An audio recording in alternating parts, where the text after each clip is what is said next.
Chapitre 11. De la patience et de l'abandon extérieur. La patiente résignation, l'obéissance et toutes les autres vertus sont filles de l'humilité. Or, la résignation patiente est double. Une est extérieure, l'autre intérieure. Vous constaterez la résignation extérieure à ceci. Si vous recevez indistinctement tout ce qui vous arrive du dehors comme venant de la main de Dieu Tout-Puissant, comme une manifestation de son amour paternel pour vous qu'il vous fait transmettre par les créatures. En agissant ainsi, vous parviendrez en peu de temps à l'union parfaite de la volonté de Dieu et vous ferez partie de ses amis privilégiés. Apprenez que tous les malheurs qui viennent sur vous viennent de cette faveur spéciale, de cette tendresse infinie dont vous entoure le cœur de votre Père et dont il ne cessera de vous poursuivre, de cette même tendresse qu'il lui fait répandre sur son Fils bien-aimé durant sa vie mortelle tant de terribles et cruelles épreuves. Il n'y a pas d'autre raison, croyez-le, pour que Dieu permette tant de maux qui vous accablent. Gardez-vous donc de perdre le fruit de la résignation en disant que l'affliction ou l'injure n'est pas méritée. Ne dites pas davantage « Tous ces maux me sont causés par des hommes aveugles et pervers ». Dites plutôt « Tous ces biens et beaucoup d'autres me sont accordés par la bonté divine, par l'intermédiaire de ces instruments qui me sont chers. Tout cela il est fait de son bon plaisir pour ma plus grande utilité. Je ne vois pas comment cela m'est utile, mais il le voit, lui. Par conséquent, je souffrirai tout sans me plaindre, et j'honorerai ce bon plaisir de Dieu dans cette affliction. Il pourrait se servir de ces instruments pour me tuer, que je mettrai encore toute ma confiance en ce cœur paternel qui vit toujours, lui, et qui ne peut mourir. C'est ce que faisait ce saint homme Job, ce modèle de patience. Il n'accusa pas les voleurs de lui avoir ravi ses biens, mais il se contenta de dire « Le Seigneur me les avait donnés, le Seigneur me les a enlevés. Il en a été fait comme il a voulu. Que son nom soit béni. » Job chapitre 1. Il n'est pas rare d'ailleurs de trouver des hommes qui, par bonté naturelle d'âme, par une heureuse complexion de caractère, sans une grande grâce de la part de Dieu, demeurent résignés et patients dans n'importe quelle adversité. Les éléments dont ils sont formés n'ont rien d'impétueux. Leur sang est porté à la résignation, leur puissance irascible et calme et tranquille. Aussi peuvent-ils mener sans effort une vie pacifique et résignée vis-à-vis de tous et avec tous. Voilà certes une disposition louable et bonne, mais elle est sans beaucoup de mérite devant Dieu, à moins qu'il ne soit enrichi d'une très abondante grâce. C'est en effet une résignation de femme. Mais tout homme de bien, au contraire, sera doué d'une résignation virile, la seule méritoire pour la vie éternelle, s'il sait réprimer, par sa forte raison, aidé de la grâce, son appétit irascible. Sans doute il se peut que son sang bouillonne sous le feu de la colère qui s'empare de lui devant l'opposition des choses extérieures. Mais il devra calmer cette effervescence de la colère par l'eau de la grâce divine. Et c'est ainsi que sa nature rentrera dans l'ordre où elle fut primitivement créée et placée par Dieu. Cette puissance de l'âme qu'on appelle irascible est certes une grande chose, pourvu qu'elle soit virile. Elle apporte en effet un grand secours à la raison pour lui faire atteindre les hauteurs auxquelles, sans cesse, l'âme aspire par la partie supérieure et la plus excellente d'elle-même.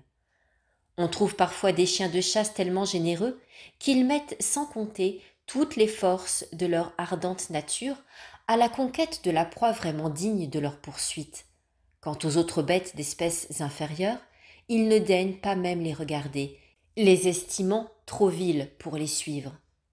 Ces chiens aboient très peu, mais silencieusement et sans bruit, ils chassent leur gibier et le rapportent. Au contraire, les chiens de mauvaise race aboient beaucoup et prennent très peu. C'est à ces derniers que ressemblent les hommes prompts et habitués à se mettre en colère, à se venger, à chercher querelle. Ils montrent par là qu'ils n'ont pas un cœur viril, mais un cœur de femme. Quant à toi, ô âme noble et sainte, laisse de côté ces chiens tapageurs, garde les bons chiens de chasse, ceux qui sont généreux. Je veux dire que tu dois dresser tes puissances inférieures, c'est-à-dire l'appétit irascible, l'appétit concupiscible, et enfin la raison, de manière qu'elle garde le silence intérieur dans la solitude de l'esprit et qu'elle se mette sur les traces de cette proie noble entre toutes, le Verbe de Dieu qui habite dans le fond intime de l'âme. Ah oui, que ces puissances poursuivent de toute leur force, et autant qu'elles le peuvent, cette proie divine, jusqu'à ce qu'elle les saisit, et puis, un jour, elles pourront s'en nourrir, s'en repaître, s'en rassasier, spirituellement, avec délice dans la bienheureuse et éternelle jouissance de la nature divine elle-même. Mais de grâce, laisse la jouissance sensible et le bonheur présent à ces chiens de vile race, puisqu'ils en ont besoin pour calmer leurs aboiements et leurs bile. Pour toi, fais effort pour garder ton âme réglée, tranquille, reposée au-dedans et douce, paisible au-dehors.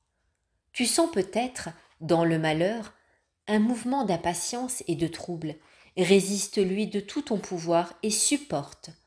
Le Christ Jésus, le plus parfait de tous les hommes, sentait lui aussi, à la vue de sa passion imminente, ce trouble, et dans l'angoisse de son cœur, il s'écriait « Mon âme est triste jusqu'à la mort ». Matthieu chapitre 26. Que dirais-je? Père, préservez-moi de cette heure terrible. Jean chapitre 12, Luc chapitre 22. Oh, comme la pensée de cette passion imminente frappait fort sur son esprit. Il tombe en agonie et il sue du sang. Et toi aussi, ô âme sainte, quand tu te trouves dans l'affliction, recueille, avec toute la promptitude dont tu es capable, toutes tes puissances pour régénérer ton affliction à sa vraie source, à cet amour qui est Dieu même, car c'est de là qu'elle vient.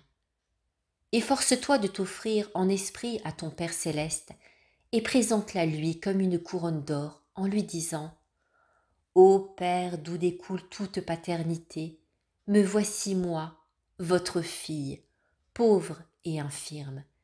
Cette affliction qui tombe aujourd'hui sur moi, je la reçois de votre main paternelle comme le plus noble, le plus précieux gage de votre amour. Ô Père bien-aimé, s'il me faut boire le calice de cette souffrance, comme un malade est forcé d'avaler la coupe amère qui doit lui rendre la santé, que votre volonté se fasse et non pas la mienne. Je ne vous demande qu'une chose, accordez-la moi, je vous en prie, ô Père très aimant, c'est puisque je ne suis rien sans vous, la force et la grâce dont j'ai besoin pour supporter la douleur, suivant votre volonté sainte. Si tu agis ainsi, sois certaine que les yeux pleins de miséricorde de ton Père céleste sont ouverts et fixés sur toi. Il voit tes peines et il sera là pour te porter secours quand le moment sera venu. Mais sache attendre. Un père ne peut pas laisser longtemps son enfant bien-aimé dans la douleur et l'angoisse sans lui venir en aide, sans le soutenir et le consoler avec tendresse au milieu de son affliction. Quand tu seras plongé dans le malheur, ô âme, ne désespère jamais, ne doute jamais du cœur de ton Père en disant « Dieu m'a oublié, le Seigneur m'a abandonné ». Dis plutôt « Dieu châtie celui qu'il aime, à tout enfant qu'il reçoit, il donne les verges ». Hébreux chapitre 12. Ah certes, à n'en pas douter, il voyait son fils bien-aimé, dont la douleur était si profonde qu'il en suait du sang. Il le voyait lié à la colonne, frappé d'une manière atroce à coups de fouet. Il le voyait sur la croix épuisé comme l'herbe sèche. Et cependant, dans cette passion épouvantable, il ne l'aimait pas moins. Que dis-je? Il lui était aussi cher alors, suspendu à la croix, qu'aujourd'hui au ciel, dans son sein paternel. Or, il est de fait qu'il agit encore de même envers ses amis les plus chers. Les uns sont brûlés, les autres cuits, les autres réduits en cendres ou en poudre. Hébreux chapitre 11. Et c'est ainsi, ô âme noble, qu'il en sera fait encore avec toi. Veux-tu plaire d'une manière toute spéciale au Seigneur ton Dieu? Veux-tu être aimé par lui d'une façon toute intime? Reçois aussi de lui la souffrance sans te plaindre, comme une marque particulière de son amour. Et si tu persévères jusqu'à la fin, tu seras parfaite et tu seras sauvée. Matthieu chapitre 10 et 24. C'est de la bouche même de la vérité, le Christ, notre Seigneur, le certifie. Dans l'affliction, l'âme résignée devant Dieu est comme une douce lyre rendant une suave harmonie. Sur les cordes de cette lyre, je veux dire dans les puissances de cette âme, l'Esprit Saint chante délicieusement avec toute l'intensité de son amour, et les sons harmonieux qui se dégagent dans un mystérieux et intime silence montent jusqu'aux oreilles de Dieu. Car de cette lyre, une double voix et un double chant se fait entendre. Les grosses cordes, ou les basses, rendent un son bas, les cordes fines rendent un son aigu. Or, quand la douleur remplit de toutes parts les puissances du corps, celles-ci rendent un son bas et lugubre. Mais quand les puissances de l'âme restent malgré tout pleines de dévotion dans une résignation spontanée et patiente, elles rendent un son suave. Et voici que de ce mélange de voix différentes sort une très douce mélodie. L'Esprit Saint fait l'office d'organiste. Les puissances de l'âme, les plus grossières comme les plus subtiles, sont les tuyaux. Les anges et les saints manœuvrent les soufflets. Ce sont eux qui excitent et mettent en branle la suavité spirituelle de cette dévotion, aussi bien dans les puissances du corps que dans celles de l'âme, toutes les fois qu'il plaît à l'Esprit Saint d'entonner en elle le cantique sublime de l'amour. À qui nous dira la suavité du chant de l'Esprit Saint? En vérité, quiconque peut l'entendre est rempli intérieurement d'une joie angélique, et il lui semble assister déjà aux noces du ciel. C'est là comme un prélude de l'Esprit Saint, une sorte d'avant-goût plein de charme et de douceur qui nous est accordé dans ce monde, en attendant les joies infiniment pures et impérissables de la vie future. Je veux encore que tu remarques, ô âme, comment les hommes vraiment résignés et patients sont les dignes et vaillants soldats du Christ.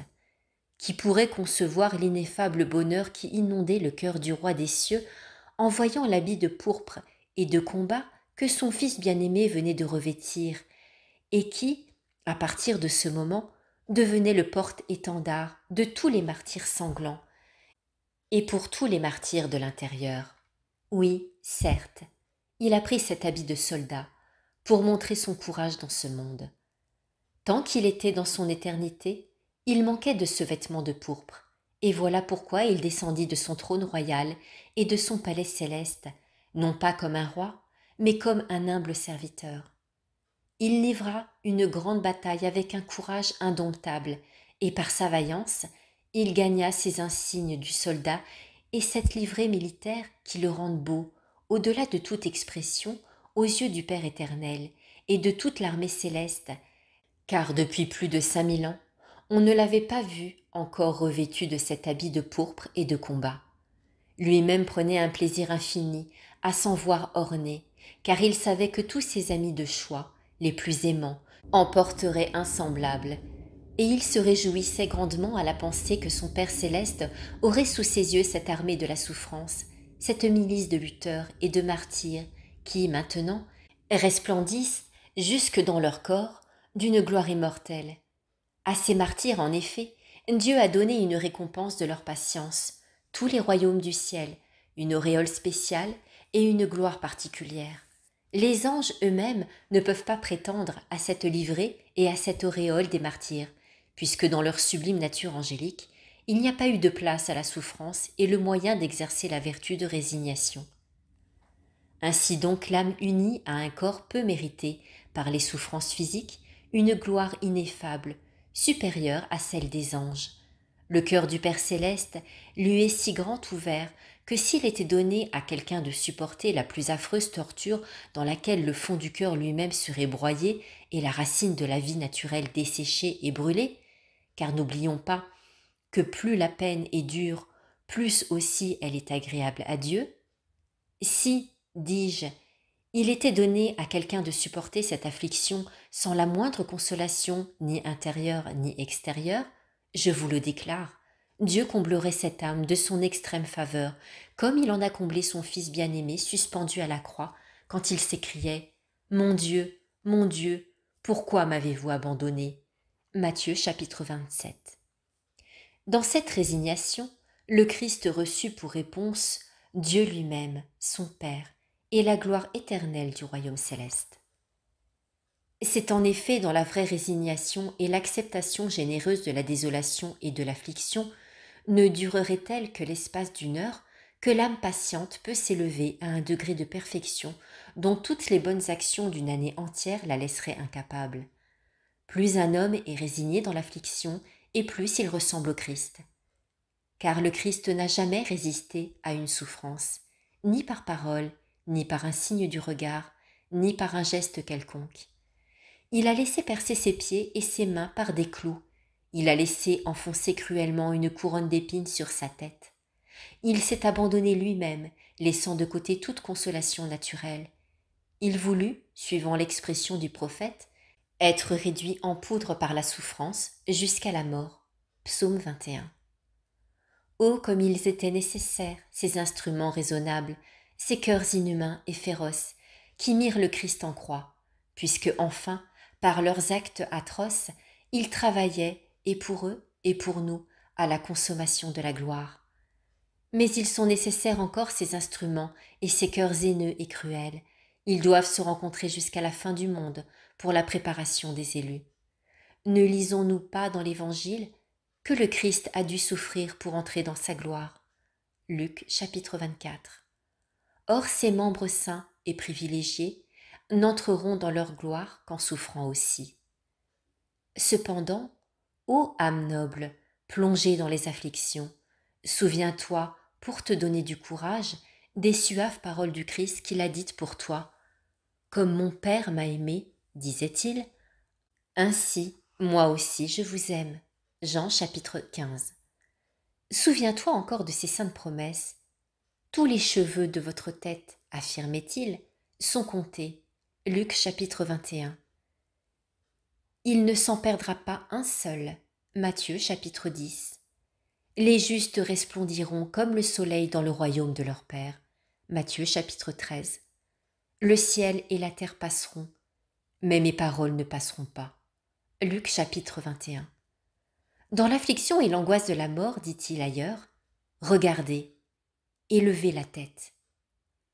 De vos âmes dans la joie, car votre rédemption approche. Les vrais soldats du Christ répètent avec saint Paul, dans une confiance inébranlable, réjouissez-vous toujours dans le Seigneur. Je vous le répète, réjouissez-vous. Mais si, ô âme aimante, tu ne sens pas la consolation divine immédiatement après la prière que tu as adressée à Dieu en lui offrant ta croix et ton affliction, ah, je t'en prie, ne t'en étonne pas. C'est le signe que Dieu veut purifier encore ce vase avant de le remplir du baume de la consolation divine. Demeure confiante et sûre, persévère dans tes instances avec amour. Ton roi est riche et libéral. Il se peut qu'il ne te donne pas tout de suite le vin pur, mais il te donnera comme aux malades le vin coupé d'eau, c'est-à-dire il te fera présenter par ses ministres, par ses saints anges, même à ton insu, la consolation intérieure mêlée aux larmes de la componction. Que si par hasard Dieu Tout-Puissant diffère de t'infliger des souffrances, ce n'est certes pas parce que tu es sainte, parce que tu es forte, mais parce que tu sais combien tu es indigne encore d'être le soldat du Christ. C'est un chef intrépide, et il ne souffre pas sous son étendard les timides et les lâches. Cependant, son palais royal est vaste, splendide, et il y a différentes demeures. Jean chapitre 14. Tu ne peux pas être compté au nombre des valeureux et nobles soldats. Eh bien, tâche au moins de te mêler à la foule des serviteurs. Souffle le feu, sois cuisinier. Souffler le feu, c'est exciter ta dévotion par la prière. Être cuisinier, c'est préparer cette céleste nourriture. C'est exercer aux œuvres de miséricorde. Donne à tous l'exemple de la perfection et de la sainteté. Montre toujours un visage calme. Garde une conversation honnête. Tiens un juste milieu dans tes discours. Ne sois ni trop libre, ni cependant plus sérieux qu'il ne faut. Ne dépasse jamais la mesure, ni dans la joie ni dans la tristesse. Que toutes tes actions, toutes tes paroles soient tellement pondérées et réglées que tous en les voyant ou en les entendant glorifient ton Père qui est dans les cieux. Matthieu chapitre 5. Applique-toi à faire chacune de tes actions avec le même repos d'esprit que si tu devais aussitôt après entrer dans le royaume des cieux. Que dans toutes tes œuvres, ton intention soit dirigée vers Dieu, de manière à les faire uniquement pour sa gloire et pour obéir à sa sainte volonté, et non pour plaire aux hommes. C'est en effet d'après l'intention du cœur que Dieu jugera et récompensera toutes tes œuvres. Cette intention est-elle pure? Toutes tes œuvres seront pures, et si elles sont faites dans l'ordre, bonnes.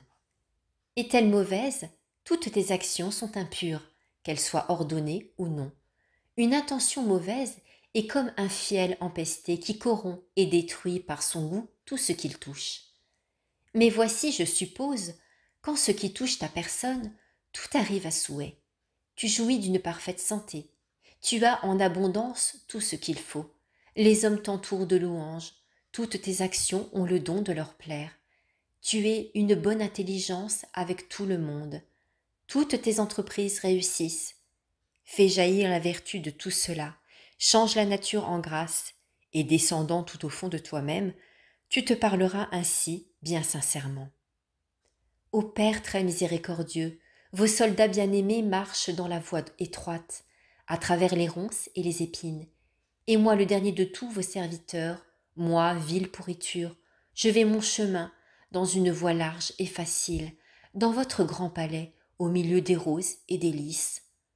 Ah, je vois bien, Seigneur, que votre paternelle providence me comble de tous ces biens temporels, parce que je ne suis qu'un misérable petit serviteur. Je suis tellement faible, vous le savez bien, que je m'éloignerai de vous pour toujours et que j'irai à ma perte si continuellement vous ne m'attiriez par la douceur et les fruits, c'est-à-dire par l'abondance des biens terrestres que vous avez donnés à vos petits-enfants. Voici donc, ô mon Dieu, que je m'offre à vous avec tout ce que je puis, moyennant votre grâce. Je suis prêt à supporter la misère, la croix, l'affliction, tout ce qu'il vous plaira de m'envoyer, et je chante vos louanges pour les dons que vous me faites. Avec les petits-enfants du peuple d'Israël, j'entonne le cantique. Hosanna in excelsis, gloire au plus haut des cieux. Matthieu chapitre 21. Offre ainsi spirituellement à ton Père céleste, avec une profonde humilité, même ton bonheur. C'est encore là une sorte de résignation par laquelle tu peux te rendre si agréable à Dieu que par pur amour il fera de la servante que tu étais une reine puissante. Je veux dire qu'il t'accordera de devenir son ami intime et caché dans une dévotion ardente. Cependant, si vraiment Dieu te laisse mener ta vie sans connaître de fortes tribulations, il est bien probable que tu n'es pas encore au nombre des reines bien-aimées. Toute âme en effet qui aspire à devenir une reine privilégiée et spéciale de l'Éternel Époux ne peut y parvenir que par des afflictions et des épreuves ardentes qui consument jusqu'à la moelle de ses os et qui la préparent, comme le feu prépare la cire, à recevoir la forme qu'il plaît à l'artiste de lui donner. Or, si l'artiste divin entend graver l'image de son éternelle et bienheureuse essence dans une âme, il faut de toute nécessité que toutes les vieilles images disparaissent. Il faut qu'en vertu d'une opération surnaturelle devant aboutir à une transformation sublime, cette âme renonce à sa propre forme. Car il est impossible, et selon la nature et selon la grâce, qu'une chose reçoive une forme nouvelle et parfaite si elle a d'abord quitté l'ancienne, toute grossière qu'elle avait. Voilà pourquoi, pour accomplir ce changement et cette transformation dans l'âme, Dieu Tout-Puissant la prépare et la dispose par des afflictions intenses qui atteignent jusqu'aux moelles intimes de la vie.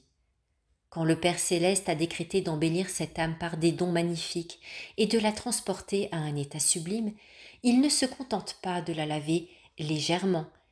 Il la baigne, il la plonge, il l'immerge et l'engloutit dans un océan de douleur. C'est ainsi que jadis il fit précipiter le prophète Jonas dans la mer. Et ainsi que David a pu s'écrier Vous avez fait passer sur moi tous les flots et les vagues profondes. En vérité, je vous le dis, plutôt que de laisser une âme qu'il appelle à une perfection sublime et qu'il veut combler de ses faveurs spéciales sans préparation, Dieu permettrait que 100 000 autres âmes fussent frappées et mises en danger à l'occasion de celle-ci. Que dis-je?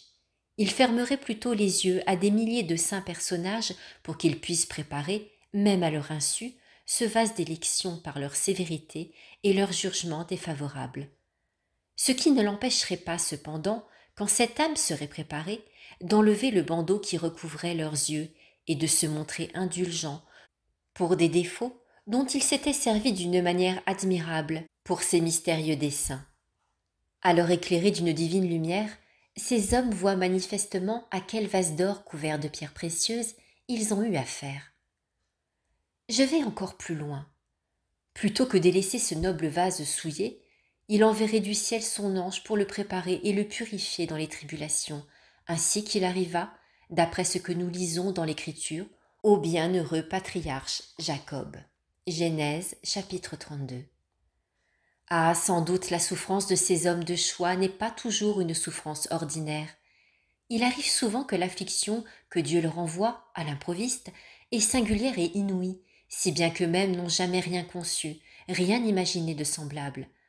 Cependant, ô âme patiente, ne t'effraie pas, sois courageuse. Le Christ, l'élu de ton cœur, entre mille, entrera au milieu de ces souffrances quand les portes seront closes, c'est-à-dire quand toutes tes puissances seront réduites par la douleur. Et il saura bien répandre en toi une nouvelle et indicible suavité.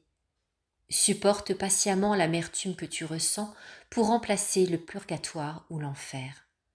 Car toute âme vraiment pure, résignée et patiente, s'envole libre et sainte des lèvres expirantes jusqu'au palais du royaume céleste, où 1000 ans sont plus courts qu'ici-bas un seul jour. Ne laisse passer aucune souffrance sans en tirer des fruits, mais répète dans le fond de ton cœur: Ô mon Seigneur et mon Dieu, je vous offre cette peine que j'ai méritée, certes, mais qui me coûte. Je l'unis et la confonds en ce moment à votre très sainte et douloureuse passion, afin qu'elle puise sa vertu dans la vôtre et qu'elle soit agréable au Père céleste, comme lui fut agréable la souffrance du bon larron crucifié avec vous, grâce au mérite de votre propre croix. Ainsi donc, quand tu es plongé dans le malheur, évite tout désordre. Un désordre en enfante un autre, et bientôt l'âme est jetée dans le trouble. Or un esprit troublé est une croix intérieure plus lourde pour l'âme que la souffrance extérieure elle-même. Tâche donc de rester calme et réglé dans toute adversité. C'est par là, ne l'oublie pas, que Dieu prépare ses élus. À l'heure même où ceux-ci n'éprouvent extérieurement que la cuisson de la souffrance et intérieurement une amertume intolérable, c'est alors que la grâce divine, en vertu même de la douleur, opère plus profondément en eux. Au dehors, c'est la rouille invétérée du péché qui est enlevée. Au dedans, ce sont les mauvais penchants, les instincts de la bête que la souffrance épure et fait disparaître. En même temps, c'est l'esprit qui découvre à l'âme la face de Dieu et qui la transforme de clarté en clarté, en l'image même de la divinité. Enfin, il n'est pas jusqu'aux tentations de la chair corrompue et pourrie et du démon lui-même qui ne soit une préparation de l'âme, et quand celle-ci en subira les assauts, elle devra plus que jamais se fixer dans la résignation déifiante. Si impure en effet et si obscènes que soient les pensées qui surgissent dans l'âme, du moment que celle-ci leur oppose, à l'instant même ou après, des pensées bonnes et se tourne vers Dieu, toutes les imaginations corrompues sont repoussées et se dissipent. Ces pensées, je le répète, ont beau être honteuses et sales, elles ne peuvent faire aucune tâche, ni mettre aucune souillure dans l'âme, tant que la volonté raisonnable n'y consentira pas. C'est ce que faisait dire à saint Augustin. La chair engendre bien des concupiscences charnelles, mais elle ne nuit pas, tant que la raison ne veut pas consentir, mais bien plutôt qu'elle lui résiste, aimant mieux ressembler aux anges du ciel par la pureté que de descendre dans la boue avec les bêtes ou dans l'enfer avec le démon. Dieu, infiniment juste, approuve et bénit cette conduite. Il ne laisse jamais sans récompense une âme qui, par amour pour lui, qu'elle ne voit pas, fait le sacrifice et s'écarte de son ami le plus proche qu'elle voit, avec lequel elle est toujours liée, je veux dire son corps. Non seulement elle ne lui obéit pas, mais par amour pour Dieu, elle le laisse dessécher et périr dans ses désirs et ses appétits immondes. La justice veut donc, elle exige, que ce sacrifice soit récompensé au centuple dans la gloire éternelle par des jouissances très pures, et ici-bas par la grâce. Et maintenant donc, ô âme, si tu es secouée par d'infâmes tentations, offre-toi à Dieu avec une sincère résignation, et dis-lui du fond du cœur. Ô Seigneur mon Dieu, vous qui voyez l'intime de tous les cœurs, vous qui connaissez toutes les intentions, vous savez bien que je voudrais pouvoir vous offrir une âme toute pure et toute céleste. Hélas, je n'ai qu'un vase immonde. Il est plein de tentations impures, et cependant je vous l'offre tel que je l'ai. Si j'en possédais un meilleur, ah certes, je vous en donnerais un meilleur. Je vous en prie donc, ô mon Dieu, purifiez-le par votre précieux sang, afin qu'il devienne capable de vos divines effluves, et qu'ainsi, par la grâce, il vous soit agréable. Daignez l'orner de cette splendeur divine à laquelle vous m'avez appelé et prédestiné par une faveur toute paternelle et par votre éternelle providence, avant même que les cieux fussent créés et que la terre et l'univers eussent pris leur forme. En terminant, je vous indiquerai encore une autre résignation. C'est celle en vertu de laquelle un cœur rempli de bonne volonté s'incline si bien à l'obéissance qu'il ne veut plus vivre de lui-même. Il ne vit, il ne fait toutes ses actions que d'après le conseil salutaire et saint d'un confesseur éclairé et illuminé dans les voies spirituelles. Voilà vraiment le chemin le plus sûr pour aller au ciel et pour déjouer facilement et avec une simplicité parfaite les pièges du démon. Les œuvres accomplies par un homme même bien disposé, mais d'après son propre jugement, viennent-elles de la nature ou de la grâce? Il est bien difficile de le discerner. Au contraire, le chemin qui conduit en enfer est fermé à celui qui a abdiqué sa volonté propre. Aussi, saint Bernard a-t-il pu dire « En enfer, il n'y aura pour brûler que la volonté propre. Enlevez la volonté propre, et il n'y a plus d'enfer. Car à mesure que l'homme se quitte et sort de lui-même, Dieu pénètre et entre en lui. »